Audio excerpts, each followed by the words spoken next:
This would be the equivalent of ordering a cheeseburger at a library, right? And somebody leans over, it goes, yeah, I'd like a cheeseburger with fries. And you lean back like, I'm a librarian. You know what I mean? And then the person just whispers, oh, I'm sorry, I'd like a cheeseburger and fries. What's going on, guys? Welcome back to the Pegasus Lounge. Today on Analyzing the Advice, I purposely went out of my way to go find a video of someone who's no longer in the game. And the reason why I did this is because I feel as if you would get a more honest perspective of someone who no longer has any skin in the game. But the problem is that I found that a lot of the things that he was saying doesn't really align with his conclusions. So today's video comes to us from Johnny Wang. Okay. I think he's a smart kid because he's figured out most of the things. But what's strange about it is that despite having a business background, a lot of the things that he concluded with still doesn't align with his experiences, but ultimately his actions totally aligns with his experience. So ultimately, despite what a person says, we really need to judge them by their actions more than their words.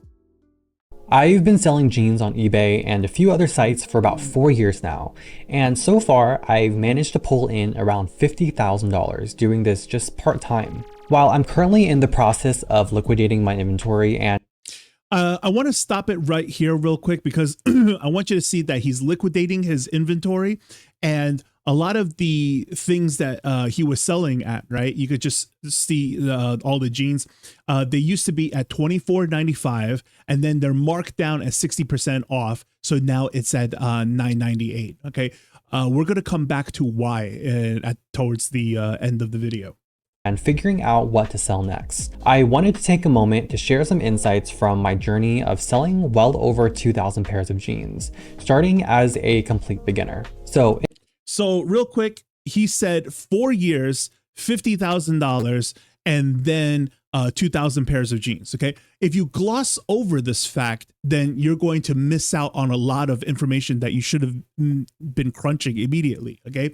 As a business professional critiquing this video, what you just said to me was this. Okay. When you take 2,000 pairs of jeans and then you crunch it into $50,000, you're talking about a sale of roughly about $25, which shows in his screenshot at $24.95. Now, the fact that it was over the course of 4 years breaks it down even further. So it really isn't about $50,000, right? It's more about like $12,500 each year over the course of 4 years in order to total the $50,000. in this video, I'm going to share why I started a small business, why I chose eBay specifically, and why I'm stepping away from jeans, but not from my eBay store completely. Plus, I'll share with you 4 key lessons I learned along the way. Let's dive in. Hey everyone, I'm Johnny, and today's video is sort of an ode to the past 4 years as I close this chapter of my life and my eBay store.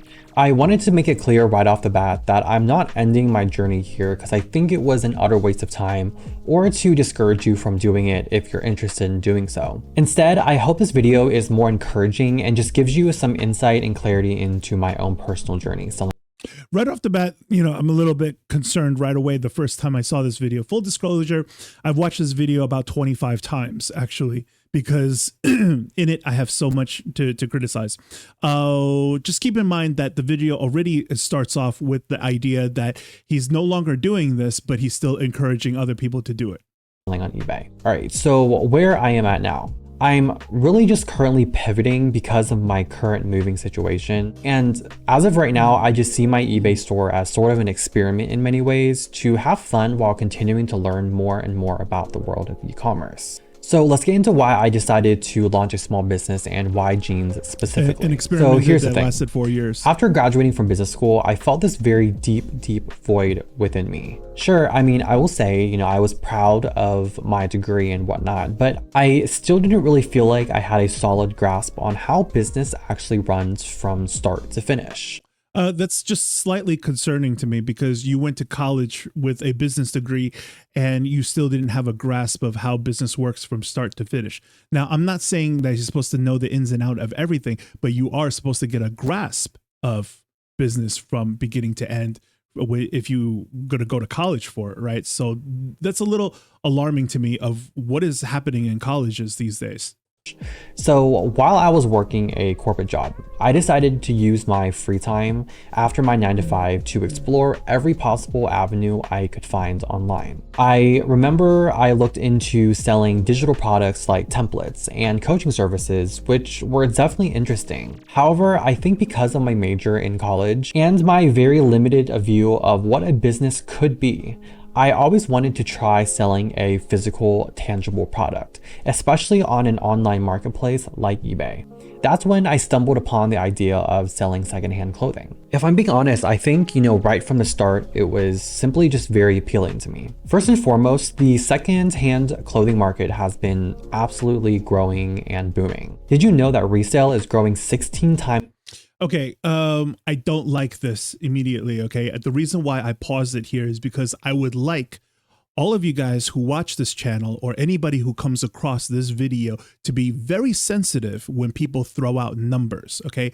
Don't gloss over it. Don't take it lightly, all right? For me, I've heard pitches like this so many times that it just automatically blares razzle dazzle in my mind. Just red flags, alarms go off immediately. So what it says here is that not only is resale projected to grow 16 times faster than the broader retail clothing sector, 74% of US consumers are open to shopping secondhand apparel. Okay, here's the thing. Every single time you hear something like, did you know that it's a $40 billion industry? Did you know that 200 million shoppers on this okay, those are collective numbers and stats that you're throwing out. What does that have to do with you? Quickly make this translate or correlate to you. What does this have to do with your numbers and what you're trying to say? Make it make sense right now before I write you off as razzle dazzle, because people like to put their best foot forward, just like in the beginning of this video with the $50,000. But the moment you start to crunch the numbers, the less impressive it becomes. So what does this have to do with what he's about to say? And you guys will see. Times faster than the broader retail sector. This shift is part of the larger re-commerce and sustainability effort. Also, I'm not sure if you've noticed, but new clothing these days are very, very expensive, with jeans, for example, costing upwards of $100 just for one pair, even if it's just like random ball brands that you find every single day. Also, another reason why I wanted to start selling jeans is because initially I saw people on eBay having success with it, so I began researching everything about it, which in the end convinced me that, yeah, like I could do this too. The one thing that really bothers me about eBay reselling is that it pigeonholes people into roughly the same category constantly. When you think of how to start on eBay, what do people normally tell you? You could just take stuff from your home and go ahead and begin, right? So what is the number one item of abundance that people are willing to part with? It's usually something in the clothing and accessories category. So it could be a pair of shoes, it could be a purse, it could be a jacket or something that people still have in pretty good condition and they don't need it anymore. Now, the issue with this is that for most people, they probably don't even remember what they paid for the item, let alone, worry about what it's going to sell for. So whatever it's going to sell for, whatever offer that they get, at least they sold the item. Now that essentially is going to give you a very affirming feeling that, wow, maybe I could do this. So what's bad about this double-edged sword, right, is that the moment you start to do this, you're going to want to do more. And this is what's going to set you down the road of eBay reselling. So typically you would ask a guru, where could I go ahead and do more of this? And the number one answer that people get is usually a thrift store, such as Goodwill or Salvation Army. Of course, there's other ways to source stuff, but I'm saying the number one answer that you get from most eBay reseller gurus is going to be the thrift store. So when you think about going into the thrift store, what is the number one most common item that you see at a thrift store? Again, it's going to be clothing, right? So what happens is that people start with clothing, people do more clothing and more clothing. And that's why generally when people start off at eBay reselling, it's all over videos, right? Of course, there are people doing other categories such as, video games and books and DVDs and stuff like that. But most people are still doing clothing. And that's what's bad about this. Everybody is pigeonholed into the same category. Nothing good can come of this if everybody's saying, hey, let's all do eBay but specifically, let's all do eBay in the same category. So there's nothing wrong with doing eBay, right? Commerce has been around forever. Capitalism is a good thing. However, what's bad about it is you can't all be doing the same thing, right? And that's where people get pigeonholed into. And that's exactly what happened to him. And yet he's here encouraging other people to do exactly the same. Also, on top of this, there is a whole dichotomy of people who are getting into reselling and people getting out of reselling at the same time. So imagine putting up a new listing where you're being competitive in an already saturated market, and they have to be right next to his listings that were being liquidated at 60% off. That makes this whole ecosystem very difficult to work with. That's something that people don't really talk about because they're so interested in egging each other on and pushing them into joining each other's Facebook groups. I could source secondhand jeans for about $4 each at local Goodwill stores back in 2020. Plus, eBay was pretty established and easy to use with not a huge learning curve. Okay, so why am I stepping away from selling jeans specifically? I'll break it down into three main reasons: cost, space, and energy. All right, so talking about cost. Back in 2020, sourcing jeans was very inexpensive. My initial investment to begin was just around $100, which I purchased 20 pairs of jeans along with shipping labels, poly mailers, and some cheap lighting for my photo setup. I already had a printer at that time, and the cool thing is that the post office even provides free shipping boxes. So after about a month, I sold about half the jeans that I had purchased initially. Okay, so you sold about half the jeans that you purchased. Okay, I'm pausing the video at the moment because I want to train you guys to be a real business professional and just be sharp when people say numbers all the time, right? So keep in mind what he said and don't let this gloss over. He said that he bought 20 pairs of jeans, and then after a period of 30 days, he sold half of it, which means he sold 10 jeans after 30 days, right? That would boil down to making one sale every 3 days. Now, granted, it was when he first started. He did say in the beginning that after he watching some YouTube videos, he figured to himself, yeah, he can do this. But just keep in mind that this was the initial startup that this is the initial result that he got. He was only able to sell half of what he sourced in one go, right? Because he bought all 20 jeans in one go. And it took him 30 days just to sell half of it. So keep in mind, that's one sale every 3 days. Suddenly, you know, it's looking pretty bleak, right? Of course, you could work your way up from here, but the initial startup wasn't as impressive. Initially for around $15 to $25 each, depending on the brand and the quality. Shipping was covered by the customer, which is pretty standard on eBay, and I was making an average profit of around $10 to $12 per pair that I sold. And so if you were making $10 to $12 and you sold 2,000 pairs of jeans, right? You're talking about $5,000 to $6,000. So I'm sorry, $20,000 to $24,000. And that would translate to about $5,000 to $6,000 over the course of 4 years each year. So if we took the average of that, right, it would be $5,500. So he was making $5,500 every single year for the past 4 years. That translates to an average of maybe about $450-ish, like almost $450-ish, like every single month for the past 4 years. So the income on this is actually very, very low.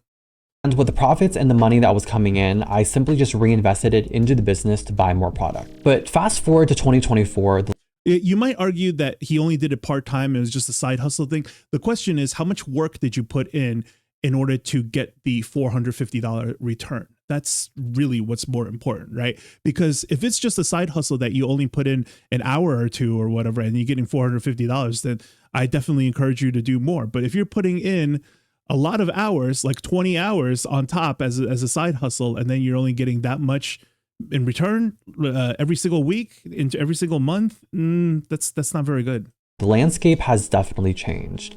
The cost of a single pair of secondhand jeans has jumped to around $8 to $10, and the shipping costs have also increased as well. This change has squeezed my profit margins significantly, a classic example of how inflation affects the cost of goods over time. Okay, I'll give you a little bit of inflation, right? Because absolutely within the past 4 years, inflation has gone to hell. However, remember earlier when he said the whole, did you know that resale is 16x, 74%, blah, blah, blah. Did you know that new clothing, and he showed, something of $90 and then another pants of like $129. Right. What does that have to do with what happened to you? What numbers were you doing? Okay. So the numbers that he was doing was about $450 a month, and then he couldn't do it anymore. And the margins were being squeezed. This is what I mean by razzle dazzle. Okay. You throw out these numbers, these industry collective things that has nothing to do with you.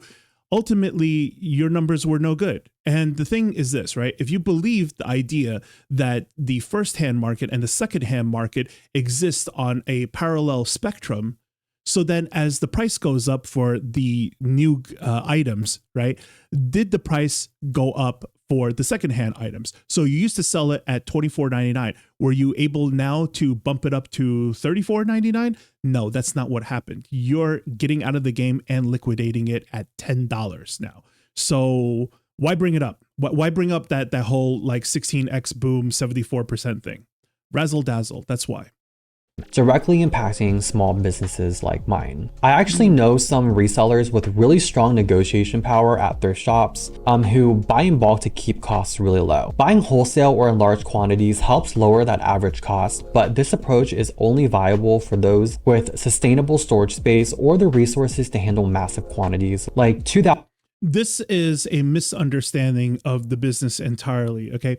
People who can buy in bulk, you got to understand that when you buy in bulk, you're not as vigilant on the sourcing, right? If you source the way that he was doing, then you would do one item at a time and then do your best to vet every single item. When you buy in bulk or like a pallet or something like that, right? Well, how much gold is still in that dirt? You have no idea. So people who are able to do these pallets have an exit strategy for the items that don't sell. And we will be doing an episode specifically on that particular strategy so that you see what they're doing in order to mitigate the damage of items that don't do very well in as far as liquidating it back. So this comes down to nothing to do with a large reseller. Okay. The reseller is able to do this because they have a exit strategy. So they're large because of it. It's not because they're large. You see what I'm saying? And this is what I mean by you have a flawed fundamental understanding of business. 1,000 pieces a month or more. So the next problem was space. I live in a 3-story, 2,000 square foot condo, and when I started, the first floor was basically empty. So it was easy for me to set up a storage system that allowed me to hold roughly 2,000 pairs of jeans. But over time, I realized that jeans are really, really heavy and just take up a lot of space. I definitely could have optimized my storage further with modular shelving or even a more streamlined digital inventory system, but I really didn't want my home to feel even more like a warehouse than it already did. It was important for me at that time to remember that balancing personal and business space is key to avoiding burnout in ventures like this. The reason why you feel burnout is because your business doesn't justify external warehouse space. So his conclusion over here, again, doesn't align with the experience. What he should have realized is that it's not a sustainable business that pays for itself. Of course, every business starts off in its infancy stages, like when he bought the 20 units at first and you use some of your personal space because, the business is just not big enough to warrant that. But once he started moving to like all these shelves and at 2,000 pairs of jeans and stuff, he might think to himself, you know what? Once we get to 3,000 pairs or currently 2,000 pairs, or we get to 4,000 pairs, this can start paying for a storage locker or something of a warehouse, a small warehouse or something like that, so that it no longer has to eat into your personal space. Right now, you're in a position where you need to make some personal sacrifices and the business still needs to leech off of your personal resources in order to survive. And he should have recognized this, especially as a business graduate, right? So for him to say that, this is no longer sustainable because of the space, I argue, no, you're not able to sustain the business and therefore it cannot pay for extra space. The business is not justifying the expense of external storage. and that's why it's no longer here anymore. So again, right, what happened to him and his conclusion is misaligned. So lastly, and perhaps most importantly, is energy. Selling jeans involves a pretty hefty process: sourcing, quality, researching, photography, packing, listing, shipping, just all of that, and you repeat it every single time that you want to list a pair of jeans. At one point, I was selling around 10 pairs a day. In order to maintain that level, I had to keep listing and managing my offers. Each pair of jeans is considered unique, requiring its own listing and SKU. But as I've spent more time growing my writing business, where I was earning significantly more, I realized it was time to move on from selling physical items like jeans. So I kind of don't like how he's saying that as he's doing this, now I have to move on from selling physical items. The problem wasn't selling physical items. The problem was you were unable to make this business model more lucrative than taking writing gigs. Okay. So to the best of your abilities, currently, your time is better spent on taking the writing gigs over continuously trying to flip jeans. That's what actually happened. So again, this whole video of his personal experiences is misaligned with the conclusions that he's saying. So no matter what he's saying right now, right, it just doesn't make sense to what happened to him. This lesson about opportunity cost was very big for me. It's being able to weigh each task's potential against. Right. So when he said opportunity cost, that makes more sense, right? When as my criticism is, no, it's because you found that your time is better off spent elsewhere. That's the opportunity cost. That's the correct understanding. Against other uses of your time. I think every small business has to learn this eventually. I sure did. Now, the question I get asked all the time is, was it worth it in the end? I would say absolutely. If you're someone looking to make an extra $200 on the side while learning the fundamentals of running a business and selling physical products and just getting started, it's definitely a very valuable endeavor to get into. This I'm torn in half about, right? Because ultimately what happened to him and what happened to the margins, what happened to his space and all these things till ultimately he realized, wow, just being a freelancer and having a regular job is more lucrative than what this is doing. But ultimately, was this, was this all worth it? Absolutely. It just doesn't really align that well. Now, I do agree that a young man should get, his pants kicked off when he's young. You should get your bumps, bruises, scrapes when you are in your earlier stages, right? So ultimately, when he says that, this is a good learning experience, no matter what of the cost of opportunity, learning something is invaluable, especially at a younger age. However, this bit of advice is very good for him. It's not good for people in later stages in life. If you are in your, 50s and 60s, you shouldn't be wasting time doing this. You can't afford more life lessons, right? We need to start building something solid right now. We have to start growing and putting your efforts into something that compounds over time right now. We really don't have the room to fail anymore. So so what he said is it's not a general good. You know what I mean? Right? It just seems like it that way, but actually it's not a general good because it doesn't apply to everyone.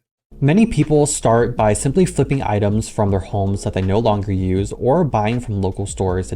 I want you to remember that he said many people start from flipping things around their home, okay? Because he's going to flip-flop on this. Test their business skills. Selling on eBay has taught me the nuts and bolts of what it takes to run a small business, from cost analysis to inventory management to even digital marketing, which I really enjoy. It was the start to my belief system that I could work for myself and grow a business if I acquired the necessary skills.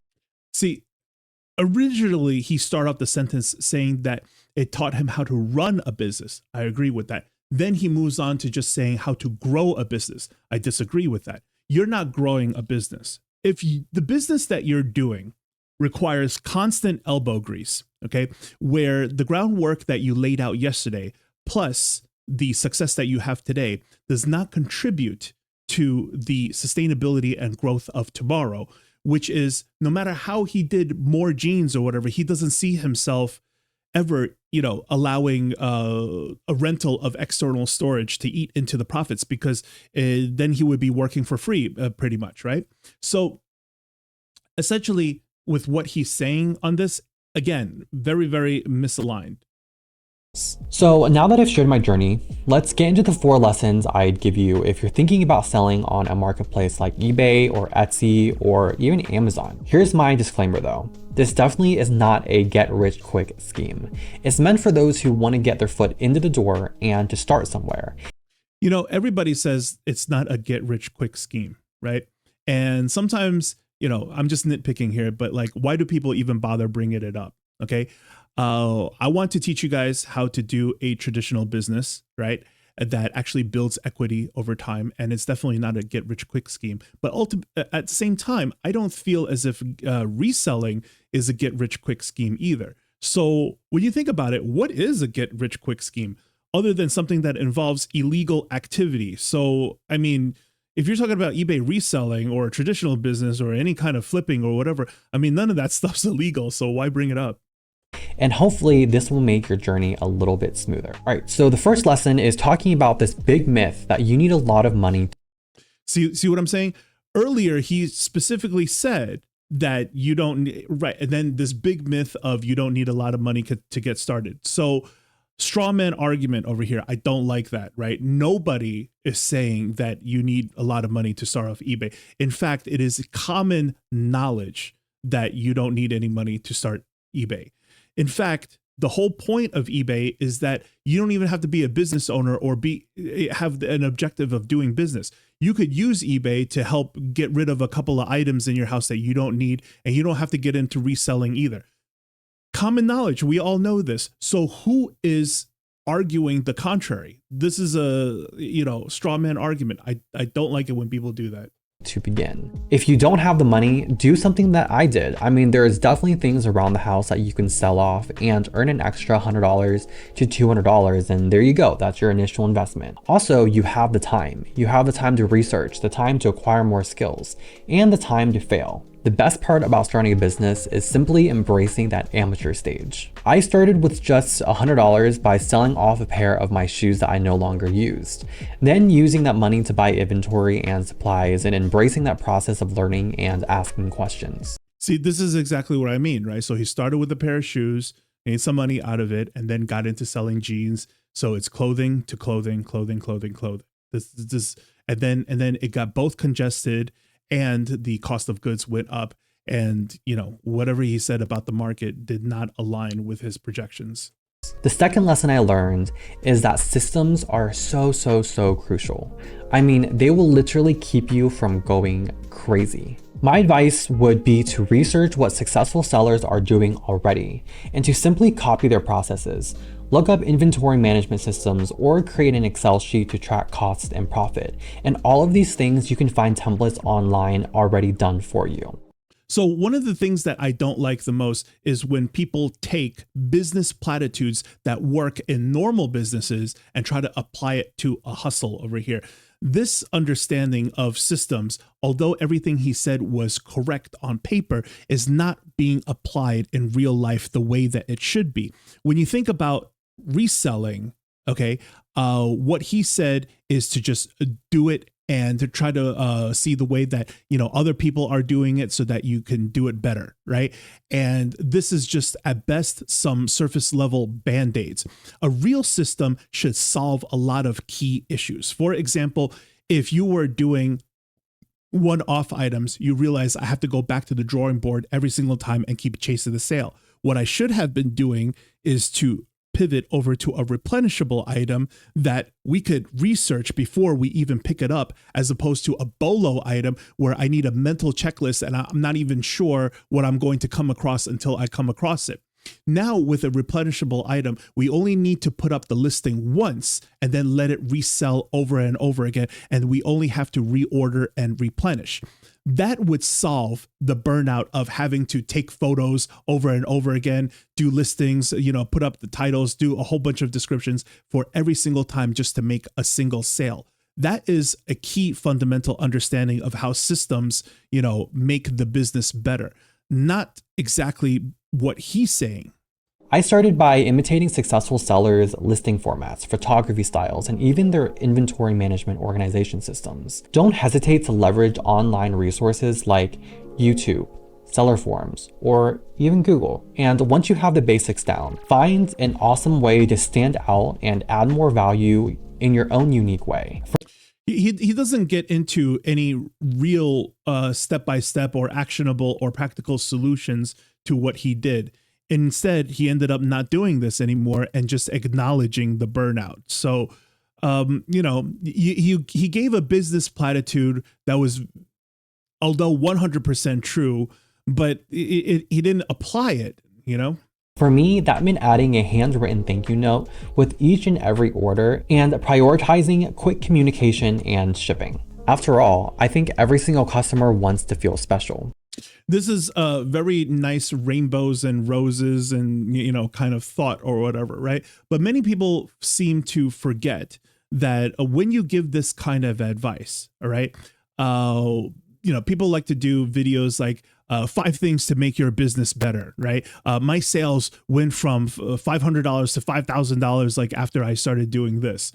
So when they give these reasons, such as writing thank you cards and doing better customer service and things like that, yeah, although those things are very nice, but I would argue what is more important than anything else? What is the top number one priority thing that you need to do first before you even worry about that? And I would argue that it would be the pregame, right? What do you do for the pre-sale, right? So before, how do we get the sale? How do we drive more traffic? How do we get more eyeballs? How do we get more sales, period? Because you're not writing a thank you letter to anybody if you don't get the sale first, right? So we need to focus on that. If you do that one thing first, it's going to be 90%, 99% of what your business is, not the whole, rainbows and flowers of making people feel special or whatever. You'll also be surprised by what you can find by simply reading the complaints that other sellers get and then solving those problems within your own selling process. Lesson number 3 is choose. Okay, I don't want to gloss over that one, okay? Again, here we go again with business platitudes that apply to real businesses, but not into his position. And what I mean by that is what he just said about listening to customer complaints and trying to offer more value. Are you in a position to do that as an eBay reseller? That is the question. What are people actually crying about? Are they saying, I wish it was this feature, I wish it was that? What are people actually saying? First of all, if they're complaining about the price, they probably wouldn't have bought your item if they thought it was too expensive, right? So they're not usually crying about the price. They're probably crying about like the color or a certain feature or some durability thing. But are you in a position to do anything about that? This would be the equivalent of ordering a cheeseburger at a library, right? And somebody leans over, it goes, yeah, I'd like a cheeseburger with fries. And you lean back like, I'm a librarian. You know what I mean? And then the person just whispers, oh, I'm sorry, I'd like a cheeseburger and fries. But the point is, you're not in a position to do anything about it. So, while this advice is great on paper, it's not applicable. To be consistent. In the beginning, it's going to feel very, very, very slow because your store might not have a lot of product and it still needs to build the credibility that all customers are looking for. This is normal, something every seller experiences. I have no criticism about like the consistency thing, other than it's just Captain Obvious, right? It's like you have to be consistent with this, be consistent with that. Yeah, but this applies to everything. Consistent with your diet, consistent with your exercise, consistent with your dancing TikToks, right? it's everywhere. So I don't like to give out advice that you should already know. This is just too general. Despite that, the key here is to be consistent, no matter what. Yes, list consistently, promote consistently, reply to those questions consistently, and to be kind consistently. In business and in life in general, consistency in all necessary requirements for that thing that you are trying to achieve is the one thing that separates those who fail to those who succeed. The best way to guarantee Yeah, it turns out people who are not consistently making sales fail. Like, you know what I mean? When you reframe it like that, then it just sounds so bad. It's like, why are we wasting time on this? Key failure is stopping before you've had a chance to learn from your failures. All right, so lesson number 4. Do not get too attached to your products. Ooh. This one was a big point for me in the beginning. You know, after pouring so much energy and time into sourcing and listing items, it's easy to become attached to said products that you're selling and refuse to sell them at a lower price. But here's the truth. If you don't move product, you won't sell products. And if you don't sell products, you have no money coming in either into your pocket or reinvest to buy or turn over more inventory. So both Cha-Ching King has talked about this as well. I've seen this in other videos of people getting too attached to stuff. I think this one has two meanings in order to unpack. One of them is people getting really attached to stuff and they don't want to let it go, period, which means that at the time it was more of an impulse buy, and an impulse buy means more like, you know, you bought it for yourself. You didn't really buy it to resell. If you bought it to resell, then you would have a sociopathic relationship with your items. Why? Because the products that you sell are not people, right? The whole point of sourcing those items was for the sake of the sale. And you should have been on to the next sale and the next sale and the next sale. You shouldn't even remember who you sold it to or whatever. Like, dude, that was like, you know, a dozen sales ago. Who knows what it was? The point was to get me to the next sale. So that's one form of attachment that I wanted to address. What he's talking about is that all the work that you put into it. Okay, so I want you guys to consider this, right? If you went out and you sourced an item for maybe 25 cents and then sold it for $3, that margin is huge. Okay, so you're talking about a 12x markup there. But the problem ultimately is that once you get the difference between 25 cents and $3, you're still only making $2.75 per sale. So therefore, what happens? You're kind of upset about all the work that you put into the listing, sourcing, bringing it home, cleaning it up, all that stuff. At some point, you need to tell yourself, okay, what is my base cost in order to do this item, period? Don't worry about what the margins are.